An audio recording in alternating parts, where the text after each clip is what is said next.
Welcome to Business Spotlight on Money Radio WPSE. Business Spotlight is heard weekly at this time on 1450 AM and 107.1 FM. Today's guest is Frank Knafelz, Senior Vice President at Logistics Plus.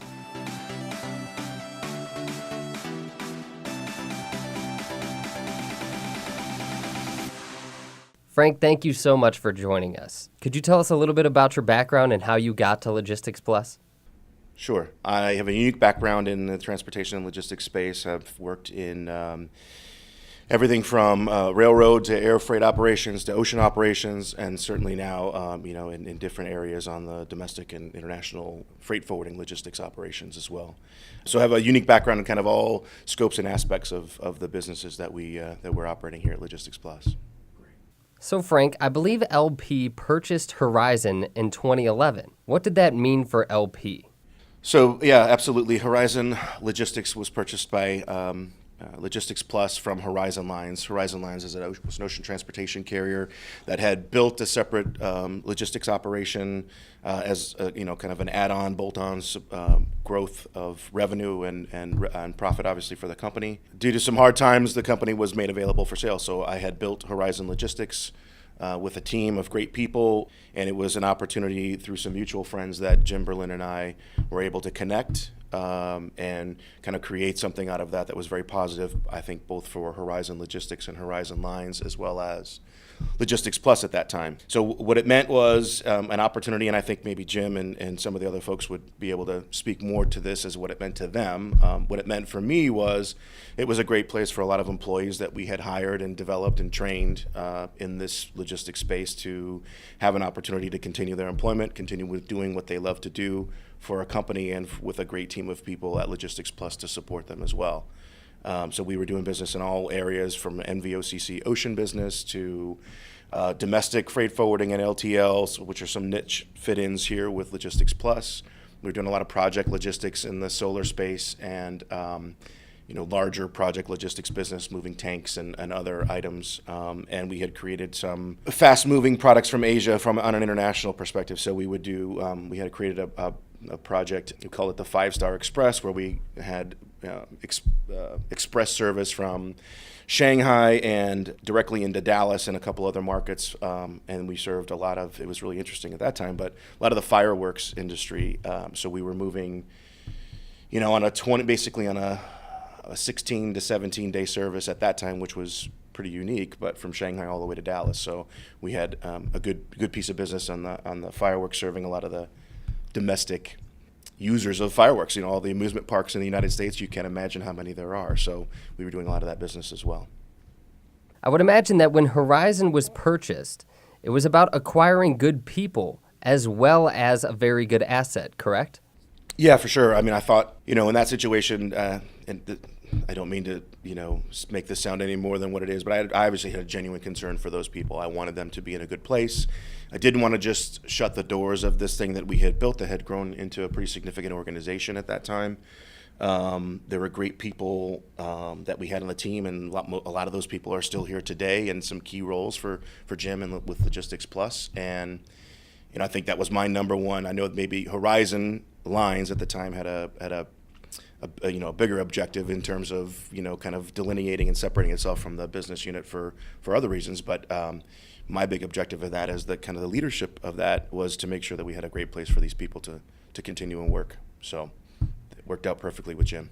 Immediately, you didn't join LP. You went and worked for another company and waited a couple years, and then you joined LP, correct?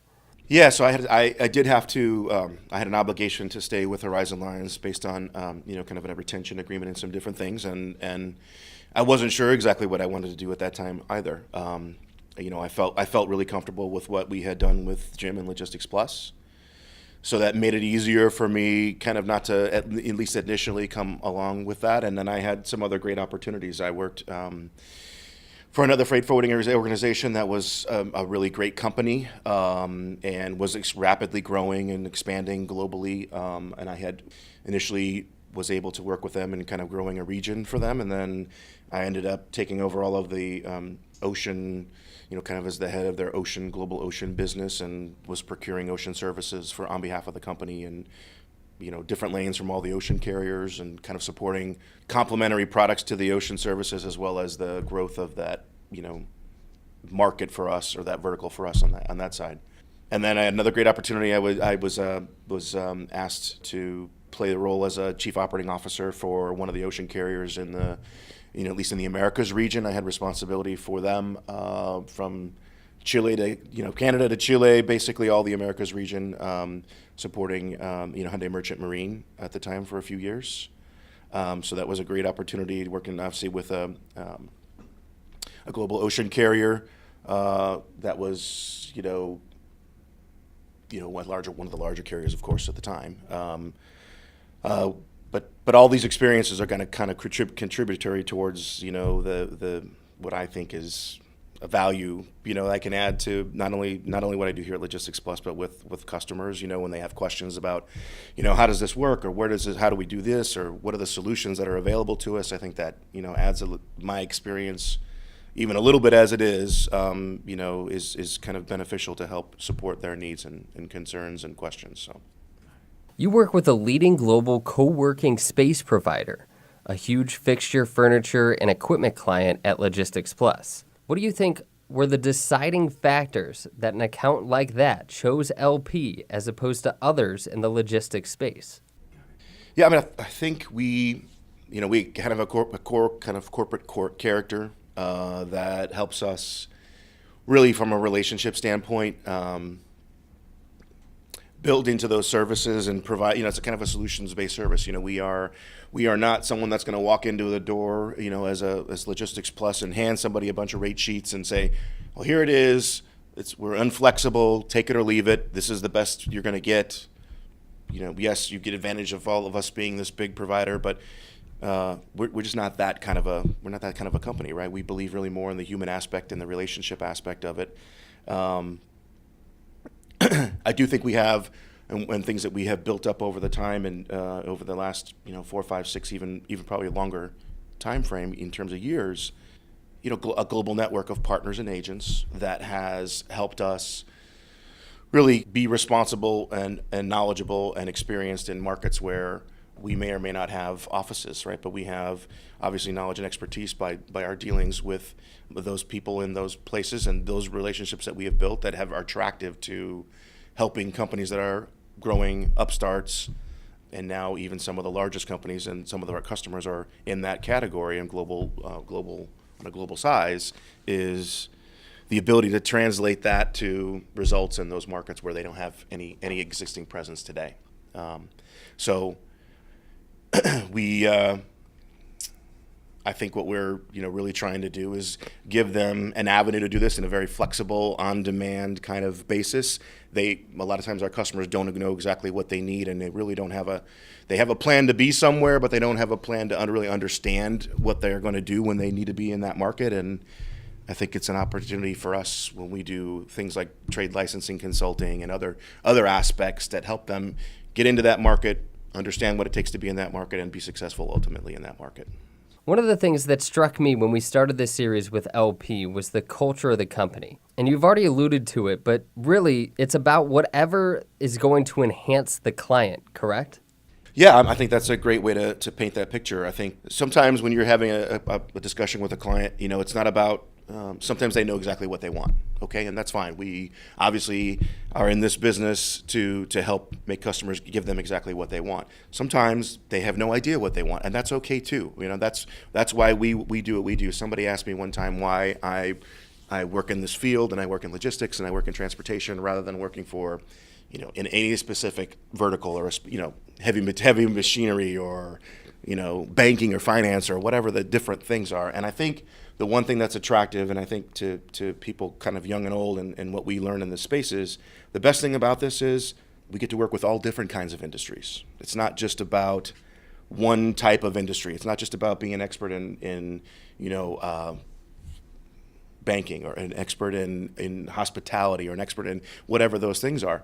I get to work with all of those people across the board in all different verticals: healthcare, health sciences, food industry, right? All these, and you learn about all these different industries, right? So it's really a kind of a fascinating career because you have those opportunities to engage with people who obviously are great people, but also they're in these different fields, and you get to learn about those fields as well. And that's an opportunity for Logistics Plus. We love to learn. It's a learning culture. It's an opportunity for us to not only learn, but then take what we learn and kind of translate that into some type of result for our clients. Frank, could you explain what FF&E Logistics is? So FF&E is it's basically a scope of work involving kind of procurement, order management, PO management, transportation and freight management, warehousing, distribution, and basically the assembly and installation of all those items in lots of different industries and verticals. And we call it it's furniture, fixtures, and equipment is effectively the definition of that. So all the stuff that goes inside the building that's not tacked down to the walls, right? That's not fixtures in terms of necessarily the plumbing, but what we're talking about is everything that goes in the spaces, whether that's at schools, hotels, hospitals, co-working spaces, office spaces. All of those things are as part of what we call this Project Logistics, FF&E, Project Logistics business.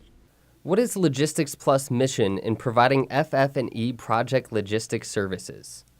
So we developed this over time, and I think we're kind of emerging in this space and really growing in terms of our clients and where we're taking this. But I think it's our mission is really to serve kind of clients as a one-stop shop environment, and we support this FF&E business on the logistics and supply chain side, in the hospitality business, in the retail business, office space, and co-working, healthcare, education, financial, in the financial spaces, exhibit and trade show business and industries. And our objective is to provide outstanding value-added project logistics services and supply chain services, kind of with unparalleled visibility, because we use the systems to do that, and operational execution. And then obviously, certainly project management. How we manage these projects is kind of key to what we do and making this a successful outcome for our clients. Is FF&E really one of the key revenue growth areas of LP? Yeah, I think if you ask Jim that same question, he said, we don't have a strategy. We go where we go, right? Everything is kind of follow the customers. And I think that's what we want to do. We want to follow the customers. As far as this being a key, it's absolutely a key for, I think, our team. We have a strong team that's built around supplying these services to customers. And so we certainly want to obviously make this a heavy contributor to the LP portfolio of revenue, certainly. And it's an opportunity, I think, as the economy has done well, more and more business owners, whether they're, large brands or retailers or chains of services, they are reinvesting in their businesses as well. They're reinvesting in renovation and remodeling and resetting of their spaces, whether those are, franchisee stores or whether they're co-working office spaces that are brand new from the startup, ground to startup, from a construction perspective, or whether it's a hotel doing a renovation because the hotel across the street is renovated, and then to keep up and be able to continue to charge, decent rates, they have to keep up with the pace of everyone around them. So this is kind of a key time, as this business is, the opportunity is here for people to do that. They have money to spend, and it's an opportunity for us to help them save money while they're doing that and do it efficiently. Frank, could you describe the uniqueness of FF&E? Yeah, this is really it's a unique space. This is not like point-to-point trucking or ocean freight, where there's an origin and a destination and things move from one point to another. This is really kind of a complex piece of business where there's specialty and white glove logistics involved. There's a lot of hand-holding, a lot of care taken, and a lot of communication that's required. So when we talk about project management, a lot of that is how much communication is necessary to make sure that a customer sometimes only has one chance at this. They've got a construction schedule, or they have a new opening date targeted for their whether it's an office space or moving from one office location to another, or the opening or remodeling of a franchisee store in Erie, Pennsylvania, whatever that might be. They've got targets and deadlines, and missing deadlines is not something that can happen in this type of work. So communication is essential. The hand-holding is essential. Having one player like Logistics Plus that can provide this single source project management from the time that the inception of the idea to the time of making it come to happen. And I like to say it's kind of like from PO to install, we do it all. This is Logistics Plus. This is what we do. From PO to install, we do it all. So when a customer comes up with the concept, okay, I'm going to remodel my space, or I'm going to open up a new store, or I'm going to do something along those lines, we work with them from that point, from the time they have that concept and idea and they know what they want to do. Planning it all out, designing it all out, creating schedules, making sure that we can deliver what they want in terms of merchandise and items, the furniture, the fixture, the equipment, making sure that's there, timely and on schedule to produce the outcome that they're targeting in their process. What sets LP apart in this space, and why do purchasers choose LP?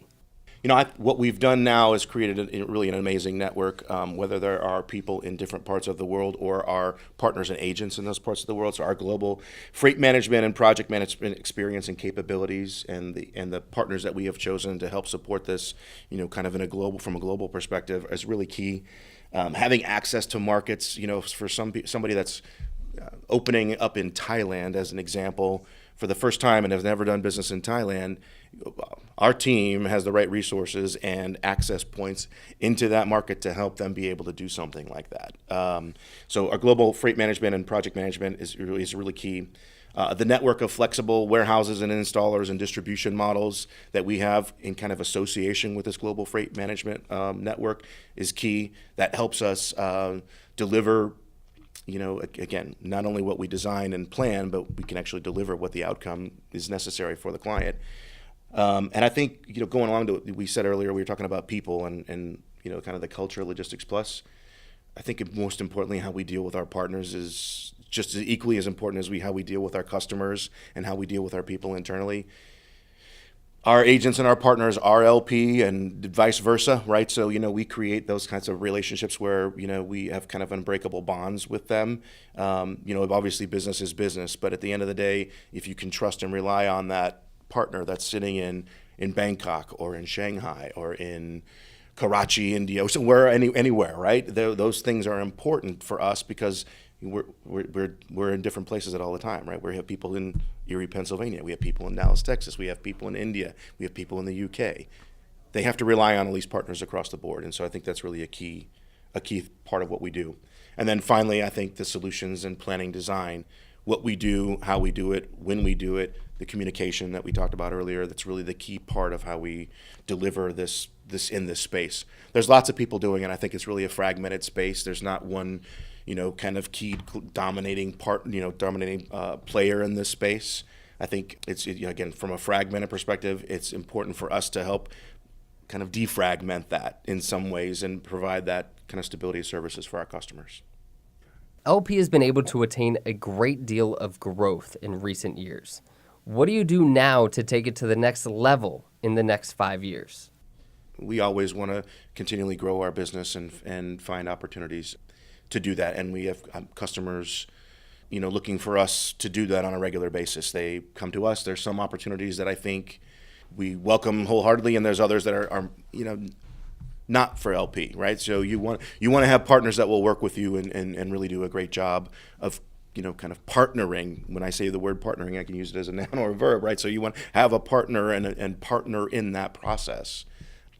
We're going to grow it without a doubt. I mean, this is like a foot on the gas kind of situation across the board for us, and to the point where we continually hiring people and bringing people on to help us keep up with the pace of that. In terms of the rest of the business, I'm involved in different aspects of this here at LP, and there's opportunities for us to grow in many different areas in addition to this. So, I tell Jim, I'm here to serve, right? So whatever he needs me to do, I do and I support. So whether that's supporting with ocean freight carriers and creating some kind of relationships that we can, working with warehousing partners or developing relationships in different areas of the world, or in even in obviously in the U.S. we have lots of relationships that we continue to develop and foster. I think we'll grow a lot on the transportation, the freight management and transportation side. I think we'll grow on the 4PL side. So where we're operating as the arm of, an outsourced logistics provider to a specific company, right? If that expertise is not something that they carry in house, we can step in there and basically be their arms, eyes, ears, and legs to support the growth of that in the 4PL space. So I think we'll be focused a lot on that. And I think kind of the sky's the limit on the growth from a growth perspective. I laugh. Jim and I talked about this on a regular basis, and we find opportunities to bring on great people. So sometimes, we hire somebody in a place where we have no office, right? And it's because we find that the best people sometimes are the ones that have the greatest access in different areas, and whether or not they're sitting physically in a building in Erie, Pennsylvania, or in one of our other office locations. Sometimes that doesn't matter, right? The opportunity is, can the person fit in the culture?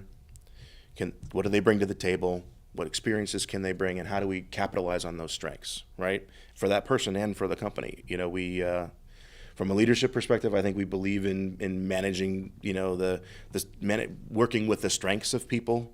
Everybody has weaknesses. We all have our things that we do well and things that we don't do well. And as long as we kind of focus mostly on the strengths of people, the sky's the limit for us in terms of that.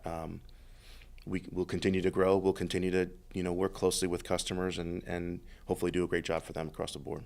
How much of LP's success is contributed to the out-of-box type thinking? I think it's really the fabric ingredient of this thing. It's the key to what weaves all this together, honestly. Certainly people, the expertise and the knowledge and what we bring to the table, as people is key to this thing. But, giving people space to be creative, giving people space to think through things and solve, and giving people space to think, to work with other people without having to worry about, okay, is this my boss, or who am I speaking with here? And worrying about politics, is refreshing. That doesn't happen in many companies. I think we're all pretty accessible, and people try to avoid the, this person works on that team and that. Okay, that's great, but they've got something to offer here for you. Let's listen to what somebody says and don't assume you know everything. If you don't assume you know everything, you have an opportunity to learn, and you have an opportunity to be better for your customers as well. So I think that's really the key. When you said, out of the box, it's what we are. It's really a refreshing thing. I've worked in all different kinds of companies. Some extremely, very, very, very structured with handbooks and hand-holding from, like you wouldn't believe, to, when you can take your break and all these other things, right? And this is certainly not that environment. And it takes the right kind of person to work in this environment. So when he said it's a very unique interview process, it is. You have to be able to understand what you're walking into to be able to assimilate well. What were your thoughts about taking this task on a couple years ago, and how do you feel about the success of it? So I had kept in touch with Jim for many, many years as after the Horizon Logistics transition to LP. And we talked about different things all the time, but he was in Dallas for a Christmas party that our Dallas team had put on, and this one of the things that we had started doing as we've talked about here, one of these big clients that in the FF&E side that we are working with.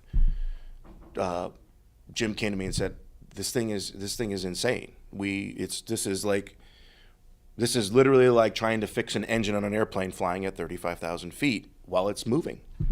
He said, we need help with this. Is there something that you can do to help with us? How can you help us? And is this part of this? And I said, I have no idea if I can help you, but that sounds amazing. Let me try to help you, right? So I was in a place where I felt like it was time for a new challenge for me. Jim felt like it was a right fit for me to come on and do that. And hopefully I've added some value to this thing. There's lots of great people here that have certainly contributed to this. I certainly take no credit for this entire, thing that we're doing and where we're building and how LP is obviously progressing forward very successfully. But hopefully I added some a little bit to the equation to help make this a positive endeavor. And, Jim was right. I felt like literally, he said the plane flying in the air, and trying to fix the engine. I felt like in the beginning when we started doing this, it felt like, we were driving the car on three wheels, and so every time, you get to a stoplight, everybody jumps out the car, the door's open, and everybody runs out and tries to figure out which tire's flat and changing it before the light changes, green, right? So you're constantly in that place where you're, under the gun, under pressure to produce a result in a very short period of time. And that's why I think when we talked about, one of the questions you said was, hey, what makes it unique? Our ability to react on the fly, be flexible, adapt, deliver a result in, kind of a situation that's really, somebody would look at it and go, this is overwhelming. I can't handle this, right? It's difficult to handle this.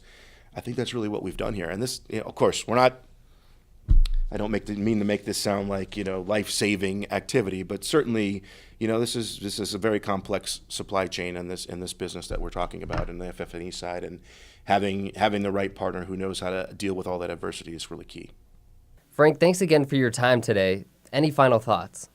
Yeah, I think the only thing I would say is, we are obviously, you mentioned, where are we going with this, right? So, if I'm not an opportunist to say from a purely selfish perspective, we are going to grow this business. We are looking for other customers who want us to provide these services for them. So from a marketing perspective, it makes perfect sense for me to offer our services both to your listeners and also to anybody else that is listening, around the world, that, we do have kind of a special product here that we're providing to customers in these spaces: hospitality, retail, office space, co-working, healthcare, education, financial, trade show type of business on the FF&E side and the project management aspect of that.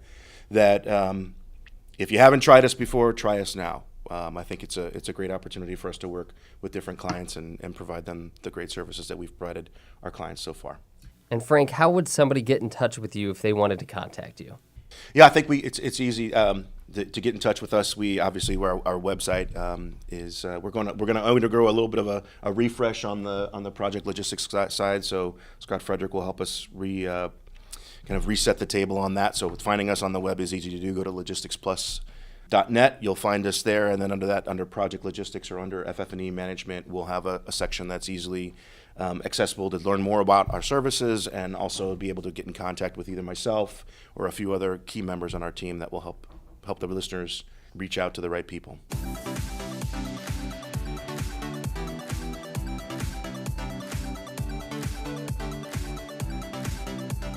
Thanks for listening to Business Spotlight on Money Radio WPSE. Business Spotlight is heard Fridays at noon. Join us again next week as Roland Financial is in the Business Spotlight.